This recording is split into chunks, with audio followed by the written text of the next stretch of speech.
بسم الله السلام عليكم سو dhawaada asxaabta igu xiran insha Allah maanta waxaan wada video yar gaaban alaabtan brownka u jeedaan qofkii yaqaan waa garanaya qofkii kale waxaan la soo dhawaa alaabta waxaan la dhahaa brown waaye anjel Ethiopian insha Allah taala brown anjel Ethiopian waaye laba xaba haystaa bacdan maaragtay mid ay ugu jirtaa midna waa taasa alaabtan aan ku dhahay surprise ugu noqotay ayadoo yar baan arki jiray nooca cad iyo mid kale brown ah hada kor aan soo iibsaday laakiin tan waxaan arkayaa si weynta saxanka guriga weyn xataa hada soo bixiyay wali hadii la kala bixiyo xataa waxa isleedahay inuu kala baaf may u baahantahay waa ka yaabay marka asxaabtay alaabtan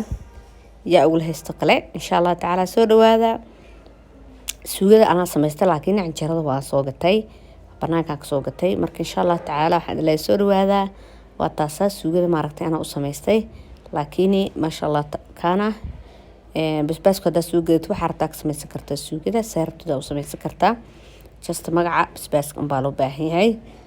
marka asxaabtay soo dhawaada markaan fidinayo waa kana waa la yaabay sida uu weyn tahay too much waaye marka maxaa la yiraahdaa waa ka asxaabtay sidaas waaye xabadii hor waa taas tan waa tana korkeeda iyo dhexdeeda markii la kala bixiyo isku nooc ma ahan marka laba nooc waaye xogaa ina cadaha moodaa korka laakiin dhexdo kale brown caadi waaye waxa waxay u egtahay madow camalaade ma fahanteen marka soo dhawaada asxaabay ma sha Allah waa taasa injala Soomaali halahan la eg yaa noo sameyn karo wallahi birta hadii noo weyneyn lahaa waa sameyn lahayn Soomaa iyo furka injala la daro wow ma sha Allah marka asxaabay waa kaasa saas u weynta hadan si kala bixiyo dhulkii tageysa saxankan inuu yar yahay loo maleeyo markii ayada la arkay laakiin saxankan saxan saad weyn waaye saxanka sabta waa caadiga ah maaragtay waaye saxan adoonka weyn ma maleynaa inuu guriyaha caadiga la dhigto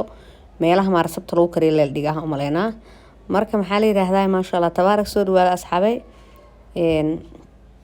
insha Allah taala channelkiina waaye like daha videoga comment share subscribe insha Allah taala qofkii ugu cusub waxaan leeyahay aad aan kaga mahadcelinayaa daawashadiina mar walba iyo mar kastaba wataasa suugada wataasa ana samaystay waxa waaye hilib geel ayaan ka samaystay badanaa anjel Ethiopian marqeed waxa laga sameeyaa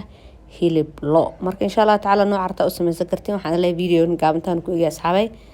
waxaan leeyahay video intaan kulmi doono insha Allah taala